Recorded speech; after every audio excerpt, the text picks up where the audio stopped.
Hi, welcome to another episode of Untold Tales Behind Chinese Idioms. I am Huang. The Chinese idiom we're going to talk about today is 飞上枝头变凤凰. It is a line from a poem called 圆圆曲 from the end of Ming and the beginning of Qing dynasty. 圆圆曲 was written by Wu Weiye. Wu Weiye was a government official in Ming dynasty. He secluded himself since Ming dynasty ended, but was forced out by Qing government in 1656 and became a teacher in the national school. He used his mother's death as an excuse and left again. In most cases, succession follows bloodline in Chinese history, and when someone overthrows this family and this government, they start a new dynasty. That's exactly what happened when this poem was written. But there was something special about the transition between Ming dynasty and Qing dynasty. That is, the royal family of Ming dynasty and the royal family of Qing dynasty had different ethnicities. I don't know if this is a common knowledge in the world, but there are actually 56 ethnicities in China. Those ethnicities occupy different parts of China, they have different cultures, they look different, they have very different names, they have different traditional clothes, and have different speaking and writing languages. For example, in Xinjiang there is Weiwu族, in Tibet there is Zhang族, in Inner Mongolia there is Meng族. The majority of us are Han族. The royal family of Qing dynasty came from the grassland, and they are Man族. The change in ruling ethnicity made it extra hard for patriots to accept this transition, which is why the poet of 圆圆曲 didn't want to work for Qing government. 圆圆曲 is about a general of Ming dynasty who betrayed Ming government for a beauty called Chen Yuanyuan. And here it begins. The emperor gave up his country and was hanged from a tree.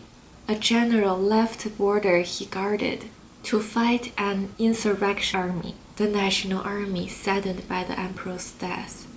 Although the general didn't admit that, his raging action was in fact fueled by losing a beauty. After he defeated the enemy, he wept for his emperor and his family. And finally he reunited with his lover. The general Wu Sangui and the beauty Chen Yuanyuan first met at a banquet at Tian Dou's house.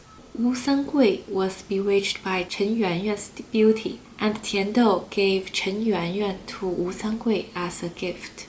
Chen Yuanyuan was a lotus gatherer when she was little, and she was captured by powerful people and trained to perform and serve people. He had been to the royal palace and served a prince, but only General Wu Sangui wanted to provide her with a stable life.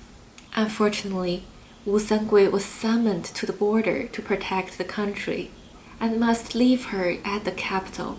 In his absence, the insurrection army took over the capital, slaughtered General Wu's family, and took away Chen Yuanyuan because of the widespread name of her beauty. Only when General Wu defeated the insurrection army was she returned to him by horse. As Yuanyuan returned to the general, before the tears on her cheeks dried up, her story spread across the country. Her old trainers and co-workers in the southern part of China recalled her and sighed about their different turnarounds. They started out from the same place, but some of them were getting old, and others were getting a privileged husband. Yuanyuan sighed too about her uneasy life and feeling lost about the wealthy future ahead. Because of his love for Chen Yuanyuan, General Wu Sangui left the border made it an easy way for the Qing government, which in turn made General Wu a valuable asset to Qing government to take over China. General Wu Sangui was awarded with a large land and allowed to keep his military power. But the poet criticized General Wu's action of putting his lover before his country and predicted that General Wu would not end well. 无尾叶 was not wrong. In 1673, the Qing emperor tried to take back the land and military power of General Wu and two other people in similar positions. Wu Sangui refused and claimed to start his own country. He died of illness in 1678. His grandson succeeded to his throne and was defeated by the Qing government in 1681. Now let me read the poem. 圆圆曲，无尾叶，鼎湖当日弃人间，破敌收京下玉关，痛哭六军俱缟素，冲冠一怒为红颜。红颜流落飞舞练，逆贼天王自荒宴。电扫黄金定黑山，哭罢君亲再相见。相见出京甜豆家，侯门歌舞出如花。许将气礼空侯骑，等取将军游碧车。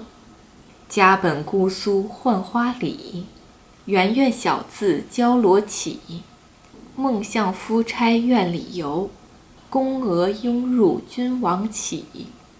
前身何事采莲人，门前一片横塘水。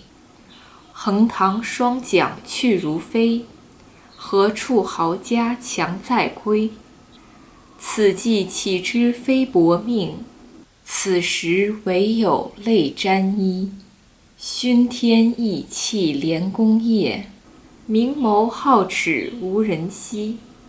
夺归永向敝梁家，教就新生轻作客。作客非伤红日暮，一曲哀弦向谁诉？白皙通侯最少年，剪取花枝屡回顾。早携娇鸟出樊笼，待得银河几时度？恨杀君书抵死催，苦留后约将人误。相约恩深相见难，一朝蚁贼满长安。可怜思妇楼头柳，任作天边粉絮看。便所绿珠为内地，强呼将树出雕栏。若非壮士全诗圣，争得峨眉匹马还。峨眉马上传呼尽，云环不整惊魂定。蜡炬迎来在战场，提妆满面残红印。专征箫鼓向秦川，金牛道上车千乘。斜谷云深起画楼，散关月落开庄镜。传来消息满江乡，乌臼红巾十度霜。教取技师连上在，浣纱女伴一同行。旧朝共事衔泥燕，飞上枝头变凤凰。常向尊前悲老大，有人夫婿单侯王。当时只受声名类，贵气名豪竟言志。一壶明珠万壶愁，关山漂泊腰肢细。错愿狂风扬落花，无边春色来天地。常闻倾国与倾城，藩使周郎受重名。妻子岂因官大计，英雄无奈是多情。全家白骨成灰土，一代红妆照汗青。君不见，管娃初起鸳鸯宿，月女如花看不足。香径陈生乌自题，谢郎人去台空绿。唤与移宫万里愁，朱歌翠舞古凉州。为君别唱吴宫曲，汉水东南日夜流。飞上枝头变凤凰 It's an adjective. This idiom has a similar meaning to Cinderella. It means to break into a higher class by marriage. So if our friend married someone have a higher class or her life transformed entirely after the marriage, we might say 你是飞上枝头变凤凰了呀。Mostly, this idiom refers to a woman, but as society progresses, a new term, 凤凰男, appears, and it refers to men in a Cinderella situation. 凤凰男 is a noun and has a negative tone because this man has the opportunity to take over what originally belonged to their wives. For instance, if after Cinderella gets married to the prince, she becomes the queen in charge of the country and leaves little to nothing to the prince, the rightful successor. So if we see a man got married to a woman of higher class, sometimes we would call this man 凤凰男. So that's our story today. Comment below if you have any thoughts, questions, if you enjoyed this video, like it, and if you want to watch more videos like this, subscribe. Thank you for watching to the end. See you next time.